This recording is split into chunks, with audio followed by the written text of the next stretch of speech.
Hi guys, welcome back to the channel. Welcome back to my little Porsche cave here.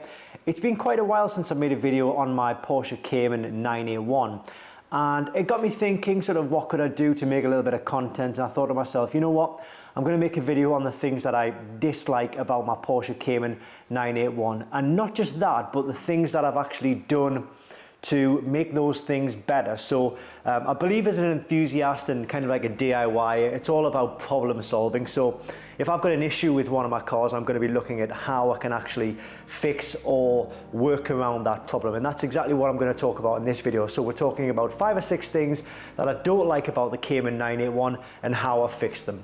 Let's do business.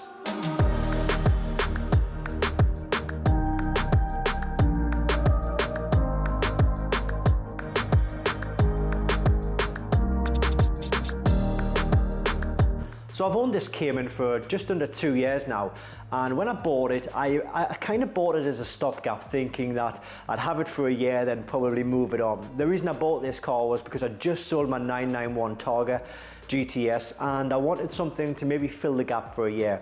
So here we are 2 years down the line. I've ended up falling in love with this car more than I thought I would.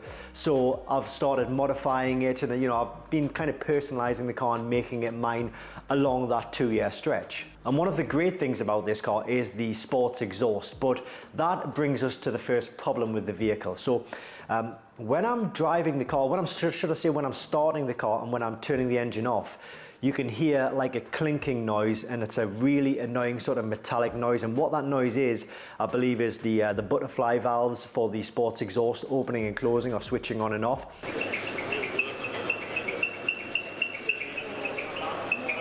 And I've took it to a dealer, and they've said the only thing that they could do was like spray some lubricant in there, which didn't really help, I'll be honest with you.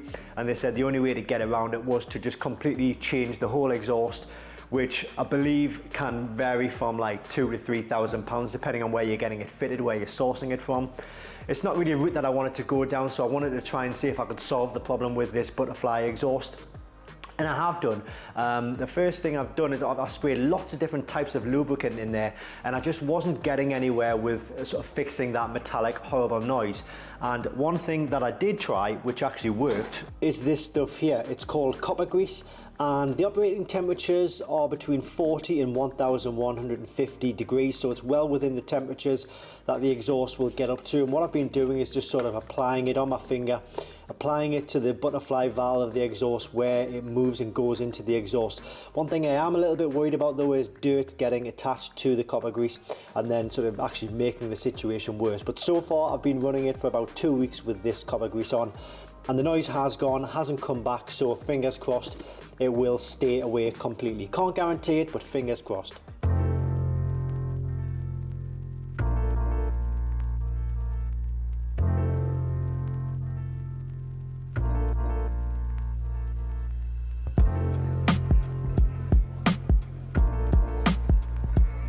So the second thing that I didn't like about this Cayman 981 was the throttle response of the car. I thought for a Porsche sports car, the throttle response would be a lot better. It was severely lacking to the point where, and I've had other Porsches which have been exactly the same. My old 991 was the same, whereby I would just kind of put my foot down, and yes, eventually, things would kick in and would get a lot of sort of traction and then would get moving. But I find with this Cayman that you kind of put your foot down and it's not as encapsulating or thrilling as it should be as soon as you put that foot down. And it doesn't really give you that race car. I know it's not a race car, but it doesn't really give you that sporty sort of idea that you're in something special when you put your foot down. So what I've done to counteract that, or solve that, is put one of these kits in. Now this is called a racechip XLR kit, and it's basically a throttle response kit. So there are a few different names and a few different brands of this kit. There are things called like a sprint booster or pedal commander, which also do the same thing basically. So it basically just makes that throttle response a lot better, a lot quicker, and ironically it's got like a controller which makes you think that you can control it with a button here in the dashboard, but they don't give you that button anymore. It's all got to be done via an app on your phone, which is fine though, because what you'll do is you'll probably see it on screen right now. You can select which setting is best for you and your particular driving style and your particular needs, and then once you've set it, you never need to touch that app again. So in mine, I've never touched the app for a good 2 or 3 months because it's set up perfectly the way I want it, and it's really quick to install. You just unclip the connector from the back of the pedal, plug this box in, and you're good to go. You connect it with the app, and then you're good to set it up in any which way you want. And now I feel that when I put my foot down, it's almost like jerking, well, not jerking me, but it gives me an instant response, and it feels like I'm in a special sort of sports car. So that's one of the things that I definitely wanted to fix, and I'm super happy with it, and I definitely recommend it if you're kind of thinking the same with your 981.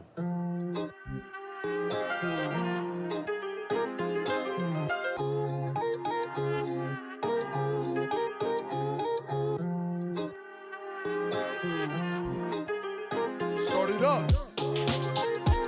So the next thing that I really dislike about this Cayman is this here. This is the CDR31 head unit, which is installed into these Porsche Cayman 981s, and it is, for the want of a better word, trash.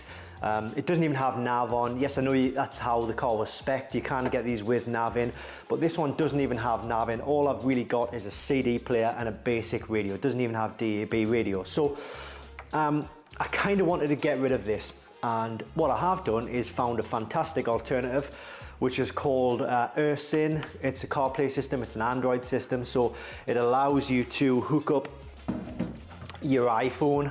Allows you to put SIM cards in there. You can go online, you can use YouTube or whatever apps you would normally install onto your Android device. What I love about it is that when I get in the vehicle, it instantly connects to my phone, and then the CarPlay just instantly opens up. So it gives me nav instantly, it gives me all of my tunes that I want to use as well, and it's a cost-effective unit. You know, I made a video on this. If you search in my videos, it's probably about 4 or 5 videos ago, and it costs like £250, I think, off the top of my head, to get this installed. And in the comments in that video, there were a lot of people saying, I wish I'd saw this video earlier because I've just gone and spent like £700 on a CarPlay 4.0 or something like that. Yeah, so a lot of people are spending a lot of money upgrading to, it's fair enough if you do want an original unit. This is obviously an original Porsche unit, but I find that the looks of the eSIM unit looks absolutely fantastic, and for the price you pay, you know, you can keep it in your car. It takes 10-15 minutes to install, and then if you are worried about sort of keeping the car original for when you sell it on, then, you know, just keep that in a box and you can reinstall that to your vehicle without any issues. So that is the third thing, and it massively improves the way that not the way that I drive the car, but just the whole experience and being able to get your own tunes on and your nav on as and when you need it.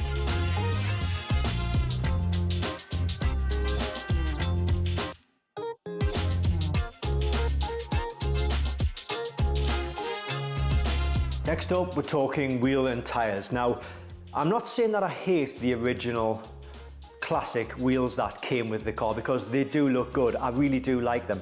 It's just, they weren't, how do I put this? Like maybe special enough for the car that I was trying to create, or the look that I was trying to create. So I needed something that would maybe stand out, or something that a little bit special, and it didn't necessarily have to be completely rare, but it had to be something that was not seen very often and is quite unique to the look that I was trying to go for in any case. And the original classic wheels just weren't doing that for me. So what I've done is, also the stance of the car as well was a main thing. So what I've done is I've put these 20-inch RS Spider wheels on. I've put spacers on the car, so what that does is it sort of pushes the wheels out a little bit, and it kind of brings them just behind the arch lines.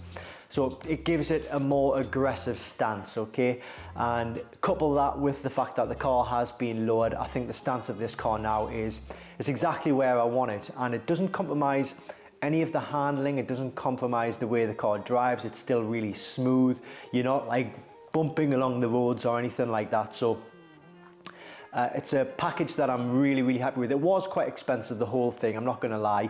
I think I've made a video on it. I can't remember how much I paid, but I think it was in the region of about 3.5 for the wheels and tires, was it? I'm not sure. I'll have to double check. I'll put it on screen once I've done my checks. But obviously, when you couple that in with the cost of the lowering and the labour for the lowering as well, it does all add up to over £4,000. So it's an expensive modification, but now I'm happy with the car and the way the car looks, as opposed to being just like, I wish I could do something about that. So money well spent, in my opinion.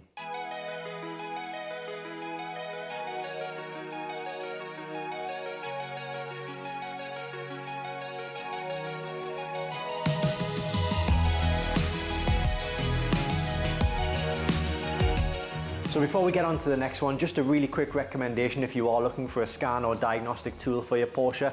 We've got 3 models here, the POR version 1, the version 2 and the version 3.0. They will access all systems in your vehicle, things like engines, airbags, ABS, transmission, roof systems, power steering, traction control, things like that. They'll also do service resets, electronic park and brake resets, DPF regenerations if you've got a diesel. So it's just a quick recommendation, and I'll pop the link to these kits in the description below this video. The next one is a really quick one. The passenger side seat belt, when there's nobody in that passenger side of the car, always keeps banging across the pillar, the plastic sort of cover on the side of the car. So really easy modification to do. It's very annoying when you drive along and you hear it bashing away. Just some double-sided sticky felt in the area on that panel where the seat belt would bash against it, and now we don't get any noise at all. So that's a really quick one. And these foam, I say foam, like a sort of felt, double-sided felt sheets, they cost like £1 from somewhere like Hobbycraft or any sort of hobby store, which will be in your area.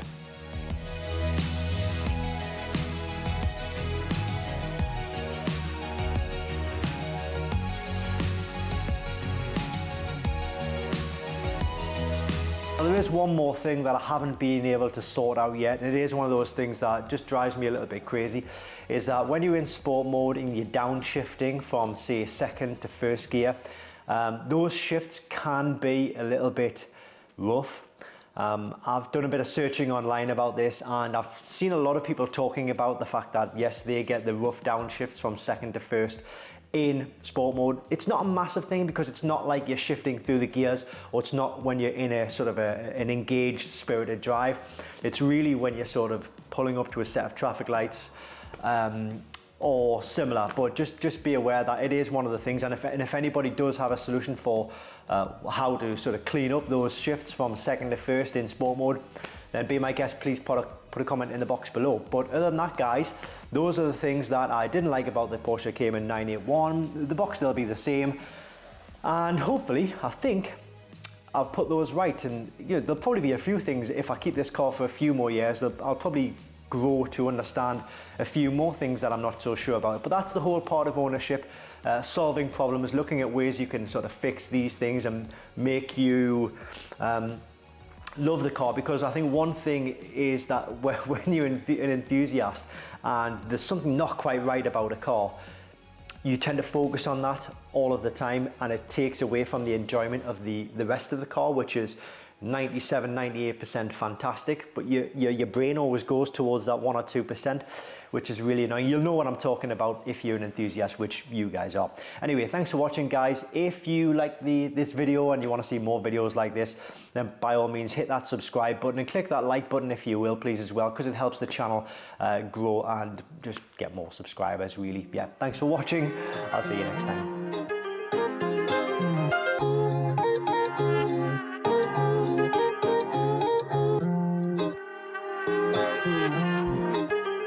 Start it up.